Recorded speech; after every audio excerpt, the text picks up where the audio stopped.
ಅದೇ ಒಂದು ಕಡೆ ಡಾನ್ಸ್ ಜರ್ನಿ ಹೀಗಿದೆ ನಿಮಗೆ, ಈಗಲೂ ಕೂಡ it's always there with you. And ನೀವು ಹೇಳಿದ್ರಿ ಆ್ಯಕ್ಚುಲಿ ನಿಮಗೆ ಆ್ಯಕ್ಟರ್ ಆಗಬೇಕಂತ ಇದ್ದಿದ್ದು, ಬೆಂಗಳೂರಿಗೆ ಬಂದು ಈ ಪ್ರಯತ್ನ ಮಾಡಬೇಕು ಆಡಿಷನ್ಸ್ ಅನ್ನೋದೆಲ್ಲ. ಆ್ಯಕ್ಟರ್ ಆಗಬೇಕು ಅಂತ ಅನ್ಸಿದ್ದು ಯಾವಾಗ? ಬಿಕಾಸ್ ಅಂದರೆ ಕಾಲೇಜ್ ಓದುವಾಗ್ಲೇ ಒಂದು ಇಲ್ಲ, ಆ್ಯಕ್ಟರ್ ಆಗಬೇಕು ಅದು ಅಷ್ಟೇ. ಹೆಂಗೆ ಅಂತಂದರೆ ನಮ್ಮ ತಂದೆ ಹೀರೋ ಆಗಬೇಕು ಅಂತ ಆಸೆ ಪಟ್ಟವ್ರು. ನಮ್ಮ ತಂದೆ ಅವರೊಬ್ರು ಆ್ಯಕ್ಟರ್ ಆಗಬೇಕು ಅಂತ ಅವ್ರು ಬೆಂಗಳೂರಿಗೆ ಬಂದು ತುಂಬ ಮೂವೀಸ್ಗಳು, ಸಣ್ಣ ಪುಟ್ಟ ರೋಲ್ಗಳು ಅಲ್ಲಿ ಆಫೀಸಿಗೆ ಈಗ ಫೈಲ್ ತಗೊಂಡು ಕೊಡೋದು, ಆ ಥರ ಸೀನ್ಸ್ ಎಲ್ಲ ಮಾಡೋರು. ನನಗೆ ಈಗಲೂ ತುಂಬ ಚೆನ್ನಾಗಿ ನೆನಪು. ಅಂದರೆ ನಾನು ಯಾವುದುವೇ ನೋಡಿಲ್ಲ, ನಾನು ನೋಡಿರೋದು ಒಂದೇ ಒಂದು ನಾನಿನ್ನ ಪ್ರೀತಿಸುವೆ ಅಂತ ಒಂದು ಮೂವಿ, ರವಿಚಂದ್ರನ್ ಸರ್ ಮತ್ತು ಅರ್ಜುನ್ ಸರ್ಜಾ ಸರ್ ಅವರಿಬ್ಬರು ಸೇರ್ಕೊಂಡು ಮಾಡಿರೋ ಮೂವಿ.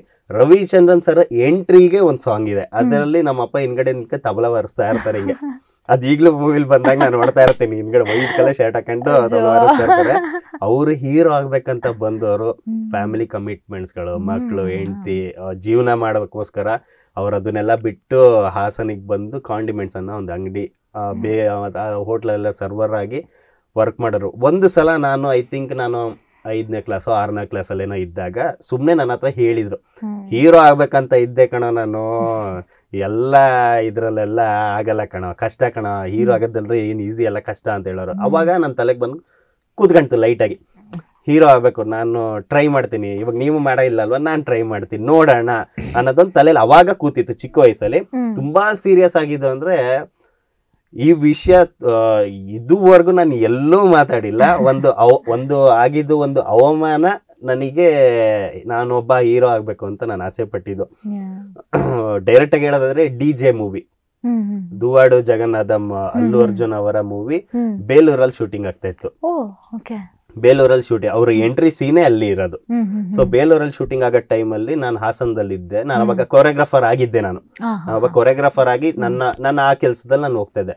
ಒಬ್ರು, ಅವ್ರ ಹೆಸರು ಬೇಡ, ಅವ್ರು ನನ್ನನ್ನು ಕರೆದ್ರು, ಈ ಥರ ಒಂದು ಚಾನ್ಸ್ ಇದೆ, ಹೀರೋ ಫ್ರೆಂಡ್ ಆಗಿ ಮಾಡಬೇಕು ಅಂತ ಹೇಳಿದ್ರು. ಸರ್ ನಂಗೆ ತೆಲುಗು ಬರಲ್ಲ, ಕನ್ನಡ ಪರವಾಗಿಲ್ಲ, ಅವ್ರು ಏನು ಹೇಳ್ತಾರೆ ಆ ವರ್ಡ್ನ ಹೇಳಿ ಅಂದ್ರು.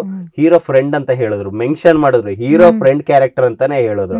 ಸರಿ sir, okay sir, done sir, ನಾನು ನಾಳೆ ಬೆಳಗ್ಗೆ ಇಷ್ಟೊತ್ತಿಗೆ ಬಂದ್ಬಿಡಿ ಹೇಮಾವತಿ ಸ್ಟ್ಯಾಚ್ಯೂ ಹತ್ರ, ಗಾಡೀಲಿ ಕರ್ಕೊಂಡು ಹೋಗ್ತೀನಿ ಅಂತೆಲ್ಲ ಹೇಳಿದ್ರು. ಅಲ್ಲೂ ಬಂದಾಗ ನನ್ನ ಜೊತೆ ತುಂಬಾ ಜನ ಇದಾರಲ್ಲಿ. ಓಕೆ ಅಂತ ಬಸ್ ಹತ್ತಿಸ್ಕೊಂಡ್ರು, ಸೀದಾ ಬೇಲೂರಿಗೆ ಹೋದ್ರು. ಸರ್ ಸ್ಕ್ರಿಪ್ಟ್ ಏನು ಅಂತ, ಇಲ್ಲ ಕೊಡ್ತಾರಂತ ಏನೋ ಹೇಳಿ ಸುಮ್ಮನೆ ಯಾವುದೊಂದು ಮಾಲೆ ಎಲ್ಲ ಹಾಕ್ಸಿ, ರುದ್ರಾಕ್ಷಿ ಎಲ್ಲ ಹಾಕ್ಸಿ ಕರ್ಕೊಂಡೋಗಿ ಗುಂಪಲ್ಲಿ ಗೋವಿಂದ ಅಂತ ನಿಲ್ಸ್ಬಿಟ್ರು. ಸೊ ಅದು ಹೆಂಗಾಯ್ತು ಅಂದ್ರೆ, ನಂಗೆ ಕಂಪ್ಲೀಟ್ ಬೆಳಗಿಂದ ಸಂಜೆ ತನಕನೂ ಶೂಟಿಂಗ್ ಆಯ್ತು. ನಾನು ಮಾಡಿದೆ. ಅಲ್ಲಿದ್ದು ಒಂದೇ ಡೈಲಾಗು, ಎಲ್ರು ಗುಂಪಲ್ಲಿ ಹೇಳತ್ತಾರ, ಓಂ ನಮೋ ನಾರಾಯಣಾಯ ನಮಃ ಅನ್ನೋದಷ್ಟೇ, ಓಂ ನಮಃ ಶಿವಾಯ ಅನ್ನೋದು. ಸೊ ಆ ಡೈಲಾಗ್ ಅಷ್ಟೇ ಹೇಳಿಸ್ತಾ ಇದ್ರು ಗ್ರೂಪಲ್ಲಿ. ಅದಾಗಿ ಎಂಡಿಂಗ್ ಆಚೆ ಬಂದಾಗ ಅನ್ಕೊಂಡು, ಈ ಥರ ಹೇಳಿ ಕರೆಸ್ಕೊಂಡು ನನ್ನ ಈ ಥರ ಮಾಡಿದ್ರಲ್ಲ, ನಾನು ಹಾಗೆ ಆಗ್ತೀನಿ, ನಾನು ಸ್ಟಾರ್ ಆಗೇ ಆಗ್ತೀನಿ ಅಂತ. ಅವಾಗ ಇನ್ನ ನಂಗೆ ಮದುವೆ ಆಗಿರಲಿಲ್ಲ. ಅವಳ ಹತ್ರ ನನ್ನ 500 ರೂಪಾಯಿ ಕೊಟ್ಟಿದ್ರು ಅದಕ್ಕೆ ನನಗೆ. ಒಂದಿನ ಕೆಲಸ 500 ರೂಪಾಯಿ ಈಗಲೂ ಇದೆ. ಈಗಲೂ ನನ್ನ ವೈಫು ಈಗಲೂ ಅದನ್ನ ಹಂಗೆ ಇಟ್ಟಿದ್ದಾಳೆ, ಹಳೆ ನೋಟ 500 ರೂಪಾಯಿದು ಈಗಲೂ ಇದೆ ಆ ದುಡ್ಡು. ಅವತ್ತು ಡಿಸೈಡ್ ಆದೆ, ನಾನು ಹೀರೋ ಆಗಲೇಬೇಕು ಅಂತ ಸೀರಿಯಸ್ ಆದೆ ನಾನು. ಓ ಗಾಡ್, ಐ ಮೀನ್ ಇವಾಗ ಇದನ್ನ ನೆನೆಸ್ಕೊಂಡಾಗ ಏನೋ ಒಂದು ಕತೆ ಹೇಳ್ತಿದ್ದೀರಾ ಅಂತ ಅನಿಸ್ಬಹುದು, ಬಟ್ ಆ ದಿನ ನಿಮಗಾಗಿರೋ ಫೀಲಿಂಗ್ ಇರಬಹುದು ಮೇಡಮ್. ಅದು ಆ ಬಿಸಿಲಲ್ಲಿ ಬೆಳಗಿಂದ ಸಂಜೆ ತನಕ ಇದೆ, ಬರೀ ನಾನು ಒಬ್ನೆಲ್ಲ, ನನ್ನ ಥರದವ್ರು ಎಷ್ಟೋ ಜನ ಇದ್ರು. ಹತ್ರ ಒಂದು ವಾರ ಹೆಂಗಾಗಿತ್ತು ಅಂದ್ರೆ, ನನಗೆ ಇಲ್ಲೆಲ್ಲ ಮೂಗಲೆಲ್ಲ ಸಿಪ್ಪೆಲ್ಲ ಕಿತ್ತೋಗಿತ್ತು ಬಿಸಿಲಿಗೆ, ಇಲ್ಲೆಲ್ಲ ಬರ್ನ್ ಆಗಿತ್ತು, ಬೆನ್ನೆಲ್ಲ ಫುಲ್ ಬರ್ನ್ ಆಗಿತ್ತು. ಒಂದು ವಾರ ನಾನು ಅನುಭವಿಸಿದ್ದೀನಿ ನಾನು. ಅದು ಈ ಕ್ಷಣಕ್ಕೂ ಅದು ಯೋಚನೆ ಮಾಡಿದ್ರೆ ತುಂಬ ಬೇಜಾರಾಗುತ್ತೆ. ಹಾಂ, ಡೆಫಿನೆಟ್ಲಿ. ಆ್ಯಂಡ್ ನಾನು ಯೋಚನೆ ಮಾಡಿದಾಗ ನಂಗೆ ಅನ್ಸೋದು, ಆ ಕಾಲ್ ಬಂದು ಆ ರಾತ್ರಿ ನೀವು ಮಲ್ಗಿ ಹೇಳೋವಾಗ ಆ ಒಂದು ಟೈಮ್ ಇರುತ್ತೆ ಗೊತ್ತಾ, ಅಂದರೆ ಒಂದು ಹೋಪಲ್ಲಿ ನಾಳೆ ಶೂಟಿಂಗ್ ಇದೆ ಹಿಂಗೆ ಹೇಳಿದ್ದಾರೆ, ಆ ದಿನ ನೆನೆಸ್ಕೊಂಡಾಗ ಒಂಥರ ನೋವಾಗುತ್ತೆ. ಆ್ಯಂಡ್ ಅದಾದಮೇಲೂ ನೀವು ಐ ಗೆಸ್ ಆ ಒಂದು ಘಳಿಗೆ it gave birth to you today. Definitely ತುಂಬಾ ಖುಷಿ ಆಗುತ್ತೆ. ನಾನು ಅಲ್ಲಿ ತನಕ ತುಂಬಾ ಕೇರ್ಲೆಸ್ ಆಗಿದೆ, ಟು ಬಿ ಫ್ರಾಂಕ್ ಕೇರ್ಲೆಸ್ ಆಗಿದೆ, ಬಿಡು ಅಂತ. ಬಟ್ ಆ ಒಂದು ದಿನ ನಾನು ಸೀರಿಯಸ್ ಅನ್ನೋದು ಏನಂತ ತೋರಿಸ್ತದು, ಹೆಂಗಾಗ್ಬೇಕು, ನಾನು ಏನ್ ಮಾಡ್ಬೇಕು ಅಂತ. ಬಟ್ ಈಗಲೂ ಕನ್ಸಾಗೆ ಉಳಿದಿದೆ, ಇನ್ನ ನಾನು ಹೀರೋ ಆಗಿಲ್ಲ. ಈಗ ಸೆಕೆಂಡ್ ಹೀರೋ ಆಗಿ ಒಂದು ಕ್ಯಾರೆಕ್ಟರ್ ಮಾಡಿದ್ದೀನಿ, ಬಟ್ ಇನ್ನ ನನ್ನ ಕನಸಿನ ನನ್ಸಾಗಿಲ್ಲ. ಆದಷ್ಟು ಬೇಗ ಆಗುತ್ತೆ ಸರ್. ಅದೇನಂತಾರೆ ಎಲ್ಲ ಯಾವ ಟೈಮಿಗೆ ಆಗ್ಬೇಕು ಅದಾಗುತ್ತೆ ಅಂತ ಹೇಳ್ತಾರಲ್ಲ, ಖಂಡಿತ ಆಗುತ್ತೆ. ಆ್ಯಂಡ್ ನಮಗೂ ತುಂಬ ಖುಷಿ ಆಗುತ್ತೆ ನೀವು ಇಷ್ಟೆಲ್ಲ ಮಾಡಿ ಬಂದು ನಮ್ಮನ್ನ ಈವನ್ ಟುಡೇ ಎಂಟರ್ಟೈನ್ ಮಾಡ್ತಾ ಇದ್ದೀರಾ, ನಗಿಸ್ತಾ ಇದ್ದೀರಾ. ಆ್ಯಂಡ್ ಆದಷ್ಟು ಬೇಗ ನೀವು ಹೀರೋ ಆಗ್ತೀರಾ. ಆ್ಯಂಡ್ ಅದೇ ಈಗ ರೀಲ್ಸ್ ಬಗ್ಗೆ ಎಂಟರ್ಟೈನ್ಮೆಂಟ್ ಅಂತ ಬಂದಾಗ ಹೇಗಿದೆ ಜನರ ರೆಸ್ಪಾನ್ಸ್? ಅಂದರೆ ಯಾವುದನ್ನು ಆ್ಯಕ್ಚುಲಿ ಇಷ್ಟಪಡ್ತಾರೆ? ಕೆಲವು ಸಲ ಕಾಮಿಡಿ ಮಾಡಿದರೂ ಓಡದೇ ಇರೋ ಚಾನ್ಸಸ್ಸು ಇರುತ್ತೆ, ತುಂಬ ಫ್ಲಕ್ಚುಯೇಟ್ ಆಗ್ತಾ ಇರುತ್ತೆ. ಆ್ಯಂಡ್ ಈಗಂತೂ ನಮ್ಮ ಆಡಿಯನ್ಸ್ ಕಾನ್ಸಂಟ್ರೇಷನ್ ಸೆಕೆಂಡ್ಸ್ ಬಹಳ ಕಡಿಮೆ ಆಗ್ತಾ ಇರುತ್ತೆ, ನಾವು ಬೇಗ ಸ್ಕ್ರಾಲ್ ಮಾಡಿಬಿಡ್ತೀವಿ. ಹೇಗೆ ಅವ್ರ ಅಟೆನ್ಷನ್ ಇಟ್ಕೊಳ್ಳೋದು? ಅದು ಹೆಂಗೆ ಅಂತಂದರೆ, ಈಗ ಫಸ್ಟು ಕಾಮನ್ ಆಗಿ ವೀಡಿಯೋಸ್ಗಳು ಮಾಡ್ತಾ ಇದ್ದೆ, ಕಾಮಿಡಿ ಮಾಡಕ್ಕೆ ಸ್ಟಾರ್ಟ್ ತಕ್ಷಣ ಜನರುಗಳು ಇಷ್ಟಪಡಕ್ಕೆ ಸ್ಟಾರ್ಟ್ ಮಾಡ್ಕೊಂಡ್ರು. ಈಗ ಹೊರಗಡೆ ಹೋದಾಗ ಜನರೇ ನಮಗೆ ಹಿಂಟ್ಸ್ಗಳನ್ನ ಕೊಡೋರು, ಸರ್ ಈ ತರ ವಿಡಿಯೋಸ್ಗಳು ಮಾಡಬೇಡಿ, ಈ ತರ ವಿಡಿಯೋಸ್ಗಳು ಮಾಡಿ, ಇದು ನಮಗೆ ಇಷ್ಟ ಆಗತ್ತೆ, ಆ ತರ ಎಲ್ಲ ಹಿಂಟ್ ಕೊಡೋ. ಫ್ಯಾಮಿಲಿ ಜೊತೆ ಜಾಸ್ತಿ ಮಾಡಿ ಸರ್ ಅಂತ ಹೇಳೋರು. ಫ್ಯಾಮಿಲಿ ಜೊತೆ ಜಾಸ್ತಿ ಮಾಡಿದ ತಕ್ಷಣ ಸರ್ ಜಾಸ್ತಿ ಫ್ಯಾಮಿಲಿ ಜೊತೆ ಮಾಡ್ತಾ ಇದ್ದೀರಾ, ಡ್ಯಾನ್ಸ್ ಮಾಡಿ ಸರ್, ಡ್ಯಾನ್ಸ್ ನ ಮಿಸ್ ಮಾಡ್ಕೊಳ್ತಾ ಇದೀವಿ ಅಂತ ಹೇಳೋರು. ಸೊ ಅವಾಗ ನಾನು ಏನ್ ಮಾಡಕ್ಕೆ ಅಂದ್ರೆ ಡ್ಯಾನ್ಸು, ಕಾಮಿಡಿ, ಫ್ಯಾಮಿಲಿ, ಜನರಿಗೆ ಮೆಸೇಜ್ ಕೊಡೋ ವಿಡಿಯೋ ಎಲ್ಲಾದು ಮಿಕ್ಸ್ ಮಾಡಿದೆ ನಾನು. ಆಲ್ ಇನ್ ಒನ್ ಆ್ಯಪ್ ಅನ್ನೋ ಹಾಗೆ ನನ್ನ ವಿಡಿಯೋ ನೋಡಿದ್ರೆ ನಿಮಗೆ ಎಲ್ಲ ತರ ಸಿಗತ್ತೆ. ಅಷ್ಟೇ ಕಾಮಿಡಿ ಸಿಗತ್ತೆ, ಎಮೋಷನಲ್ ವಿಡಿಯೋಸ್ಗಳು ಸಿಗತ್ತೆ, ಫ್ಯಾಮಿಲಿ ವಿಡಿಯೋಸ್ಗಳು ಸಿಗತ್ತೆ, ಕಪಲ್ಸ್ ಇದು ಕಾಮಿಡಿಗಳು ಸಿಗತ್ತೆ, ಫ್ಯಾಮಿಲಿ ಜೊತೆ ಕಾಮಿಡಿ ವಿಡಿಯೋಸ್ಗಳು ಸಿಗತ್ತೆ. ಸೊ ಮತ್ತೆ ಜನರಿಗೆ ನಾನು ಮೋಟಿವೇಶನ್ಸ್ ಕೊಡೋದು ವಿಷಯ ಆಗಿದೆ. ಈಗ ರೈಲ್ವೆ ಸ್ಟೇಷನ್ಗೆ ಹೋದಾಗ ಅಲ್ಲಿ ಯಾವ ತರ ಇರ್ಬೇಕನ್ನೋದು, ಟ್ರೈನ್ ಹೋಗೋ ಟೈಮಲ್ಲಿ ಒಬ್ರೊಬ್ರು ಓಡಿ ಹತ್ತುತ್ತಾರೆ, ಸೊ ಆ ವಿಷಯದಲ್ಲಿ ಯಾವ ತರ ಮಾಡಬೇಕು, ಸೊ ಆ ವಿಡಿಯೋಸ್ ಎಲ್ಲ ನಾನು ಮಾಡಿದೆ. ಅದೆಲ್ಲ ವೈರಲ್ಸ್ ಆಗಿದೆ. ಹೌದು, ಅಂದ್ರೆ ಒನ್ ಸ್ಟಾಪ್ ಸೊಲ್ಯೂಷನ್ ತರ ನಿಮ್ ಪೇಜ್ ಓಪನ್ ಮಾಡಿದ್ರೆ ಇನ್ಸ್ಟಾಗ್ರಾಮ್ ಅಲ್ಲಿ ಎಲ್ಲಾ ರೀತಿ ಎಂಟರ್ಟೈನ್ಮೆಂಟ್ ಅದು ಇದೆ. ಮತ್ತೆ ಇದು ಹೇಳ್ಬೇಕಾ ಗೊತ್ತಿಲ್ಲ, ಬಟ್ ಸ್ಟಾರ್ಟಿಂಗ್ ಟೈಮಿಂಗ್ಸ್ ಅಲ್ಲಿ ನಾನು ಇದು ಬೆಟ್ಟಿಂಗ್ ಆ್ಯಪ್, ಗೇಮಿಂಗ್ ಆ್ಯಪ್ ಅಂತ ಏನಿದೆ ಅದನ್ನ ಮಾಡ್ತಾ ಇದ್ದೆ. ಅವಾಗ ಜನರು ನನ್ನ ಮಾತಾಡ್ಸಕು 1.5 ವರ್ಷದಿಂದ ನಾನು ಮಾಡ್ತಾ ಇಲ್ಲ. ಇವಾಗ ನನ್ನ ಜನರುಗಳು ಮಾತಾಡ್ಸಕು ಲಾಟ್ ಆಫ್ ಡಿಫ್ರೆನ್ಸ್ ಇದೆ.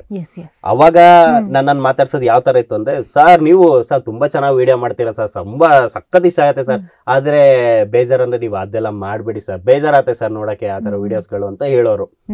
ಅವ್ರು ಮಾತಾಡೋದಲ್ಲಿ ಗೊತ್ತಾಗತ್ತೆ, ನಮ್ಗೆ ಹೊಡೆದಂಗೆ ಅನ್ಸೋದು. ಅದಾದ ಮೇಲೆ ನಾವು ಅದೆಲ್ಲ ಬಿಟ್ಟು 1.5 ವರ್ಷ ಆದ್ಮೇಲಿಂದ ಇವಾಗ ನಾನು ಮಾತಾಡ್ಸೋ ಅದು ಹೇಳಲ್ಲ, ಒಂಥರ ಅವ್ರು ಯಾರೋ ನಾನು ಯಾರೋ ಹಿಂಗ್ ಅಪ್ಕೊಂಡ್ತಾರೆ, ಅಷ್ಟು ಪ್ರೀತಿ ತೋರಿಸ್ತಾರೆ. ಸೊ ಅವಾಗ ಗೊತ್ತಾಗತ್ತೆ ಯಾವ್ದು ಮಾಡ್ಬೇಕು ಯಾವ್ದು ಮಾಡಬಾರ್ದು ಅಂತ ಗೊತ್ತಾಗುತ್ತೆ. ಅಂಡ್ ಅದೇ ನನ್ನ ಇನ್ನೊಂದು ಪ್ರಶ್ನೆ ಕೂಡ ಅದೇ ಇತ್ತು. ಯಾಕಂದ್ರೆ ಈಗ ನಮ್ಮ ಜನ ರೆಕಗ್ನೈಸ್ ಮಾಡ್ತಿದ್ದಾರೆ, ನಮ್ಮಿಂದ ಏನೋ ಕಲಿದೇನೂ ಇರಬಹುದು, ಅದೆಲ್ಲ ಮ್ಯಾಟರ್ ಇರುತ್ತೆ. ಸೊ ಆಕ್ಚುಲಿ ಒಂದು ಜವಾಬ್ದಾರಿ ಇದ್ದಂಗೆ. ಹೌದು, ಒಬ್ಬ ಕಂಟೆಂಟ್ ಕ್ರಿಯೇಟರ್ ಆದರೆ ನಮ್ಮ ಕಂಟೆಂಟ್ ತುಂಬ ಇನ್ಫ್ಲುಯೆನ್ಸ್ ಮಾಡುತ್ತೆ ಅಂದರೆ ಜನರಿಗೆ ತುಂಬ ಜವಾಬ್ದಾರಿ ಇರುತ್ತೆ. ಈ ಥರ ಬೆಟ್ಟಿಂಗ್ ಆ್ಯಪ್ ಅನ್ನೋದ್ರ ಬಗ್ಗೆ ನೀವೇನು ಮಾತಾಡಿದ್ರೆ, ಅದು ಬಿಟ್ಟು ನಿಮ್ಮ ಪ್ರಕಾರ ಏನು ಅನಿಸುತ್ತೆ ಆ್ಯಸ್ ಅ ಕಾಂಟೆಂಟ್ ಕ್ರಿಯೇಟರ್ ಏನು ಜವಾಬ್ದಾರಿ ಒಬ್ಬ ಕ್ರಿಯೇಟರ್ಗೆ ಸೋಷಿಯಲ್ ಮೀಡಿಯಾದಲ್ಲಿ? ಮೇಡಮ್ ಇವಾಗ ಹೆಂಗೆ ಅಂದರೆ, ಒಬ್ಬ ಹೀರೋನ ಫಾಲೋ ಮಾಡೋರು ಜನರುಗಳಿದ್ದಾರೆ, ಒಬ್ಬ ಇನ್ಫ್ಲುಯೆನ್ಸರ್ನ ಫಾಲೋ ಮಾಡೋರು ಇದ್ದಾರೆ. ಇವಾಗ ನಾನು ಯಾವ್ದಾದ್ರು ಒಂದು ಪ್ರಮೋಷನ್ ಮಾಡಿದೆ ಅಂತ ಅನ್ಕೊಳ್ಳೋಣ, ಒಂದು ಬಟ್ಟೆ ಅಂಗಡಿ ಪ್ರಮೋಷನ್, ಹೋಟ್ಲು ಪ್ರಮೋಷನ್ ಮಾಡಿದಾಗ ಹೋಗ್ತಾರೆ ಎಷ್ಟೋ ಜನ. ಒಂದು ಇವಾಗ ನನಗಿರೋ ಫಾಲೋವರ್ಸ್ 1 ಲಕ್ಷ ಜನ ಫಾಲೋವರ್ಸ್ ಇದ್ರು, ಒಂದು 10 ಜನ ಆದ್ರೂ ಹೋಗ್ತಾರೆ. ಅದೇ ಈಗ ಬೆಟ್ಟಿಂಗ್ ಆ್ಯಪ್, ಗೇಮಿಂಗ್ ಆ್ಯಪ್ ಮಾಡಿದಾಗ ಅದು ನೋಡೋರು ಇದ್ದಾರೆ, ಅದನ್ನ ಫಾಲೋ ಮಾಡೋರು ಇದ್ದಾರೆ. ಸೊ ನಾವು ಕರೆಕ್ಟ್ ಆಗಿದ್ರೆ ಅವರು ನಮ್ಮನ್ನು ಫಾಲೋ ಮಾಡೋರು ಕರೆಕ್ಟ್ ಆಗಿ ಇರ್ತಾರೆ, ಅಷ್ಟೇ ನಾನು ಹೇಳೋದು. ಅಂಡ್ ನೀವು ಹೇಳಿದಾಗೇನೆ ವ್ಯೂಸ್ ನೋಡ್ತೀವಲ್ಲ ನಾವು, ಇಷ್ಟು ವ್ಯೂಸ್ ಬಂದಿದೆ ಅಂದ್ರೆ ನಾವೇ ಅಂದಾಜಲ್ಲಿ ಒಂದು 10 ಜನನಾರು ಹೋಗಿರಲ್ವಾ ಹೋಟ್ಲಿಗೆ, ಒಂದು 10 ಜನನಾರು ಅಲ್ಲಿ ಶಾಪಿಂಗ್ ಮಾಡಿರಲ್ವಾ ಅಂತೆಲ್ಲ ಯೋಚನೆ ಬರುತ್ತೆ. ಅಂಡ್ ನೀವು ಹೇಳಿದಂಗೆ ತುಂಬಾ ಇಂಪಾರ್ಟೆಂಟ್ ಕೂಡ ಆಗುತ್ತೆ ನಾವು ಹೇಗೆ. ಹಾಗಾಗಿ ನಾನು ಯಾವುದೇ ಒಂದು ಪ್ರಮೋಷನ್ ಮಾಡೋದಾಗಿರ್ಬೋದು, ಯಾವುದೇ ಒಂದು ವಿಡಿಯೋ ಮಾಡಬೇಕು 100 ಸಲ ಯೋಚನೆ ಮಾಡ್ತೀನಿ ನಾನು. ನಂದು ಆ ಥರ ಬಿದ್ದಿರೋದು 2 ಸಲ ಆಗಿದೆ, ಒಂದು ಬೆಟ್ಟಿಂಗ್ ಆ್ಯಪ್ ಆ ಥರ ಎಲ್ಲ ಮಾಡಿದಾಗ. ಬಟ್ ಅದು ಏನಕ್ಕೆ ಮಾಡ್ತಿದ್ದೆ ಅಂದರೆ, ನನ್ನ ಪರಿಸ್ಥಿತಿ ಆ ಥರ ಇತ್ತು. ಸ್ಟಾರ್ಟಿಂಗ್ ಇನಿಷಿಯಲ್ ಡೇಸಲ್ಲಿ ನಾನು ನನ್ನ ವೈಫು ಬೆಂಗಳೂರಿಗೆ ಲಗೇಜ್ ಎಲ್ಲ ಪ್ಯಾಕ್ ಮಾಡ್ಕೊಂಡು ಬೆಂಗಳೂರಿಗೆ ಬಂದು ಬಾಡಿಗೆ ಮನೇಲಿ ಇದ್ದಾಗ ನಾನು ಬಾಯ್ ಬಿಟ್ಟು ಕೇಳಿದ್ದೀನಿ ಎಷ್ಟೋ ಜನರಿಗೆ, ಹೋಟ್ಲವರಿಗೆ, ಬಟ್ಟೆ ಅಂಗಡಿಯವರಿಗೆ, ಸರ್ ನಾನು ಈ ಥರ ವಿಡಿಯೋ ಮಾಡ್ತೀನಿ ಸರ್, ನಂಗೆ ಇದೇ ಜೀವನ. ಯಾಕಂದ್ರೆ ನಾನು ಡ್ಯಾನ್ಸ್ ಕ್ಲಾಸ್ ಎಲ್ಲ ಕಂಪ್ಲೀಟ್ ಆಗಿ ಎಲ್ರಿಗೂ ವಯಸ್ಸು ಕೊಟ್ಟು ಎಲ್ಲ ಬಂದು ಕೂತವ್ನು ಬೆಂಗಳೂರಲ್ಲಿ. ಈ ತರ ನಾನು ಚೆನ್ನಾಗಿ ವಿಡಿಯೋ ಮಾಡ್ತೀನಿ, ಒಳ್ಳೆ ಕಂಟೆಂಟ್ ಅಲ್ಲಿ ಮಾಡ್ತೀನಿ, ಬೇರೆಯವ್ರ ತರ ಎಲ್ರಿಗೂ ನಮಸ್ಕಾರ ನಾನು ಇವತ್ತು ಈ ಜಾಗಕ್ಕೆ ಬಂದಿದ್ದೀನಿ ಆ ತರ ವಿಡಿಯೋ ಮಾಡಲ್ಲ, ಒಂದು ಕಾನ್ಸೆಪ್ಟ್ ಅಲ್ಲಿ ಮಾಡ್ತೀನಿ, ಕಾಮಿಡಿ ರಿಲೇಟೆಡ್ ಎಂಟರ್ಟೈನ್ಮೆಂಟ್ ಮುಖಾಂತರ ಜನರಿಗೆ ನಾನು ವಿಡಿಯೋ ರೀಚ್ ಮಾಡ್ತೀನಿ ಅಂತೆಲ್ಲ ಹೇಳಿದಾಗ ಯಾರು ಅವಕಾಶ ಕೊಟ್ಟಿಲ್ಲ. 1000 ರೂಪಾಯಿ ಕೊಡಿ ಅಂತ ಹೇಳಿದಾಗ್ಲೂ ನನಗೆ ಯಾರು ಪ್ರಮೋಷನ್ಸ್ಗಳನ್ನ ಕೊಟ್ಟಿರಲಿಲ್ಲ ಸ್ಟಾರ್ಟಿಂಗ್ ಟೈಮಿಂಗ್ಸ್ ಅಲ್ಲಿ. ಬಟ್ ನನ್ನ ಫ್ರೆಂಡ್ಸ್ಗಳು 1-2-3 ಜನಕ್ಕೆ ಪ್ರಮೋಷನ್ ಕೇಳಿದಾಗ ಅವರು ಅದೇ ಹೇಳಿದ್ರು, ಇಲ್ಲ ಬ್ರೋ ಸಿಗ್ತಾ ಇಲ್ಲ ಪ್ರಮೋಷನ್ಸ್ಗಳು ಇದ್ರೆ ಹೇಳ್ತೀನಿ ಅನ್ನೋರು. ಬಟ್ ಯಾರೋ ಒಬ್ಬ ವ್ಯಕ್ತಿ ನನಗೆ ಬ್ರೋ ಬೇರೆ ಪ್ರಮೋಷನ್ಸ್ಗಳು ಸಿಗಲ್ಲ, ಇದೇನಾದ್ರು ಮಾಡ್ತೀನಿ ಅಂದರೆ ನಾನು ಬೇಕಾದ್ರೆ ರೆಫರ್ ಮಾಡ್ತೀನಿ ಅಂದರು. ನನ್ನ ಪರಿಸ್ಥಿತಿ ನನ್ನ ಎಷ್ಟು ಕಷ್ಟ ಆಗಿತ್ತು ಅಂದರೆ ವಿಧಿ ಇಲ್ಲದೆ ನಾನು ಆ ಪ್ರಮೋಷನ್ನ ನಾನು ಮಾಡೋಕ್ಕೆ ಸ್ಟಾರ್ಟ್ ಮಾಡಿದೆ. ಅದೊಂದು ನಾನು ಮಾಡಿದ ತಪ್ಪು. ಅದು ಬಿಟ್ಟರೆ ಇನ್ನೊಂದು ಯೆಲ್ಲೋ ಬೋರ್ಡ್ ಡ್ರೈವರ್ಸಿಗೆ ವಿರುದ್ಧವಾಗಿ ಒಂದು ವಿಡಿಯೋ ಮಾಡಿದ್ದೆ ನಾನು. ಕ್ಯಾಬ್ ಈ ವೈಟ್ ಬೋರ್ಡ್ ಅವರು ಓಡಿಸ್ಬೋದು ಅನ್ನೋದು. ಆ ಟೈಮಲ್ಲಿ ಅದೊಂದು ದೊಡ್ಡ ವೈರಲ್ ಆಗಿತ್ತು. ಯೆಲ್ಲೋ ಬೋರ್ಡ್ ಡ್ರೈವರ್ಸ್ ರಾಜ್ಯ ಅಧ್ಯಕ್ಷರು ಅವರೆಲ್ಲರೂ ವಿಡಿಯೋ ಎಲ್ಲ ಮಾಡಿ ಬೈದಿಟ್ಟಿದ್ರು ನನಗೆ. ಅದನ್ನು ಆ ವಿಡಿಯೋಸ್ ಎಲ್ಲ ನಾನು ಡಿಲೀಟ್ ಮಾಡಿ ಆಮೇಲೆ ನಾನೇ ಅದ್ರ ಬಗ್ಗೆ ಒಂದು ವಿಡಿಯೋ ಮಾಡಿ ಸಾರಿ ಅಂತೆಲ್ಲ ಕೇಳಿ. ಯಾಕೆಂದ್ರೆ ಟು ಬಿ ಫ್ರಾಂಕ್ ಹೇಳಿದ್ರೆ ಈ ಯೆಲ್ಲೋ ಬೋರ್ಡ್ ಡ್ರೈವರ್ಸ್ಗಳಿಂದಾನೇ ನಾವು ಊಟ ಮಾಡ್ತಿರೋದು. ಸೋಷಿಯಲ್ ಮೀಡಿಯಾ ನಮ್ಮ ವಿಡಿಯೋಸ್ಗಳು ನೋಡೋದೇ ಅವ್ರಗಳ ಆಟೋ ಡ್ರೈವರ್ಸ್ಗಳು, ಅವ್ರಗಳೇ ನಮ್ಮನ್ನು ಬೆಳೆಸೋದು. ಸೊ ಅವರಿಗೆ ನಾವು ಮೋಸ ಮಾಡೋದು ತಪ್ಪು ಅಂತ ಅನ್ನಿಸ್ತು. ಅದೇ ಹೇಳಲ್ವಾ, ಎಡು ಬಿದ್ದೆ, ಬೈದ್ರು, ತಿದ್ಕೊಂಡೆ. ಈಗ ಇವಾಗ ಬರ್ಬೇಕಾದ್ರು ಅಷ್ಟೇ, ಕ್ಯಾಬಲ್ ಬರ್ಬೇಕಾದ್ರು ನನ್ನ ವಿಡಿಯೋ ನೋಡ್ತಾ ಇದ್ರು. ಅವರು ವಿಡಿಯೋ ನೋಡ್ತಾ ಇದ್ರು, ನಗಾಡ್ ಕಾಣ್ತಾ ಇದ್ರು. ನಾನು ಅಂದೆ, ಸರ್ ಚೆನ್ನಾಗಿ ಮಾಡ್ತಾರಲ್ವ ಸರ್ ವಿಡಿಯೋನ? ಸರ್ ಏನ್ ಮಾಡ್ತಾರೆ ಸರ್, ಒಳ್ಳೆ ಕಾಮಿಡಿ ಸರ್, ಒಳ್ಳೆ ಕ್ವಾಟ್ಲೆ ಕೊಡ್ತಾರೆ ಅಂತ. ಸರ್ ನೀವು ನನ್ನನ್ನು ನೋಡಿದ್ರ ಅಂದೆ. ಎಲ್ಲಿ ಸರ್ ಅಂತ, ಸರ್ ನೀವ ಅಂತಂದ್ರು ಅವರು. ಸೊ ಆ ಥರನೇ ಇವಾಗ ಅದೇ ಹೇಳಲ್ವ, ಜನರುಗಳು ಇವಾಗ ಮಾತಾಡ್ಸೋ ರೀತಿ ಲಾಟ್ ಆಫ್ ಡಿಫ್ರೆನ್ಸ್ ಇದೆ. ಅವರು ತುಂಬಾ ಅಪ್ಕೊಂತಾರೆ, ಅಷ್ಟು ಪ್ರೀತಿ ಕೊಡ್ತಾರೆ ಈಗ. ಅಂಡ್ ಏನಂತಾರೆ, ಇಟ್ಸ್ ಆಲ್ವೇಸ್ ಸ್ಟ್ರೈಟ್ ಲೈನ್ ಇದ್ರೆ ಚೆನ್ನಾಗಿರೋದಿಲ್ಲ, ಅದೊಂದು ಡ್ರಾಯಿಂಗ್ ಆಗ್ಬೇಕಲ್ವಾ, ಅಪ್ಸ್ ಅಂಡ್ ಡೌನ್ಸ್ ಆ ಥರ ಎಲ್ಲ ಅವಾಗಲೇ ಕಲಿಯೋದು. ಅಂಡ್ ಖುಷಿ ಆಗೋದು ಏನಂದ್ರೆ ಸರ್, ನೀವು ಅದನ್ನ ಏನು ಮುಜುಗರ ಇಲ್ಲದೆ ಹೇಳಿ ಒಪ್ಕೊಂಡು ಹೇಳ್ತಿರಲ್ಲ. ಐ ಗೆಸ್ ಇದು ಎಷ್ಟೋ ಜನಕ್ಕೆ ಇನ್ಸ್ಪಿರೇಷನ್ ಆಗುತ್ತೇನೋ ಗೊತ್ತಿಲ್ಲ. ಬಟ್ ತುಂಬ ಖುಷಿ ಆಯಿತು ನೀವು ಅದನ್ನು ಆನೆಸ್ಟಾಗಿ ಹೇಳಿದ್ರಲ್ಲ, ಅದೇ ಬಹಳ ವಿಶೇಷ. ಅದಕ್ಕೆ ಇವಾಗ ಜನ ನೀವು ಹೇಳ್ದಂಗೆ ನಿಮ್ಮನ್ನ ಅಪ್ಕೊಂಡು ಇಷ್ಟಪಡ್ತಾರೆ. ಈಗ ಯಾರು ಒಬ್ರು ನನ್ನ ಹೆಸರು ಕರೆಯಲ್ಲ, ಸಾಮ್ರಾಟ್ ಶೆಟ್ಟಿ ಅಂತ ಒಬ್ರು ಕರೆಯಲ್ಲ, ಅದೇ ಖುಷಿ ಅಷ್ಟೇ. ಅವಾಗ ಪಾಪ ನಿಮ್ಮ ಹೆಂಡತಿ ನಾನೊಬ್ಳು ಬೇಬಿ ಅಂತ ಕರೀತಾರೆ. ಇಲ್ಲ, ನನಗೆ ನನ್ನ ಹೆಂಡತಿ ಬೇಬಿ, ನನ್ನ ಹೆಂಡತಿಗೆ ನಾನ್ ಬೇಬಿ. ನಾವು ಬೇಬಿ ಅಂತ ಮೊದ್ಲಿಂದಾನು ವಿಡಿಯೋಗೋಸ್ಕರ ನಾವು ಕರೆದಿಲ್ಲ. ಎಷ್ಟು ಜನ ಅದು ಅನ್ಕೊಂಡಿದ್ದಾರೆ ವಿಡಿಯೋಗೋಸ್ಕರ ಕರಿತೀವಿ ಅಂತ. ಇಲ್ಲ, ನಾನ್ ಮೊದ್ಲಿನ ಲವ್ ಮಾಡಿದಾಗ ಸ್ಟಾರ್ಟ್ ಆದ್ರಿಂದ ಬೇಬಿ ಅಂತ ಕರೆಯೋನು, ಅವಳು ಅಷ್ಟೇ ಬೇಬಿ ಅಂತಾನೆ ಕರೆಯೋದು. ವಿಡಿಯೋ ಸ್ಟಾರ್ಟಿಂಗ್ ಟೈಮಿಂಗ್ಸ್ ಅಲ್ಲಿ ತುಂಬಾ ಜನ ಕೆಟ್ಟ ಕಮೆಂಟ್ಸ್ ಗಳು ಹಾಕ್ದವರು ಇದಾರೆ. ಏನಂತ ಬೇಬಿ ಅಂತ ಕರೆಯೋದು, ಒಂದ್ ಸ್ವಲ್ಪ ಕನ್ನಡದಲ್ಲಿ ಏನಾದ್ರು ಕರೀರಿ, ತುಂಬಾ ಬೈದಿದ್ರು. ಆಗ ನಾನು ಹೇಳಿದೆ, ಬೇಬಿ ಇದು ಬೇಡ ಅನ್ಸತ್ತೆ ವರ್ಡ್, ಬೇಬಿ ಅನ್ನೋದ್ ಬೇಡ, ಬೇರೆ ಏನಾರು ಕರೆಯೋಣ, ಮುದ್ದು ಚಿನ್ನು ಆತರ ಏನಾರು ಕರೆಯೋಣ. ಅವಳು ಒಂದೇ ಮಾತು ಹೇಳಿದ್ಲು, ಇವಾಗ ಏನ್ ಬೈತಿದ್ದಾರೆ ನೆಕ್ಸ್ಟ್ ನೋಡ್ತಾ ಇರು, ನಾವು ಯಾಕೆ ನಮ್ದು ಏನಿದೆ ನಾವು ಅದನ್ನ ಪ್ರೂವ್ ಮಾಡ್ಕೊಳ್ಳೋಣ. ನಾವ್ ಈಗ ಮಾತಾಡ್ತಿರೋದು ಹಂಗೆ ತಾನೆ, ನಾವೇನು ಡಿಸ್ರೆಸ್ಪೆಕ್ಟ್ಫುಲ್ ಆಗಿ ನಾವೇನ್ ಮಾಡ್ತಿಲ್ಲ, ಪ್ರೀತಿಯಿಂದಾನೇ ತಾನೇ ಕರಿತಿರೋದು.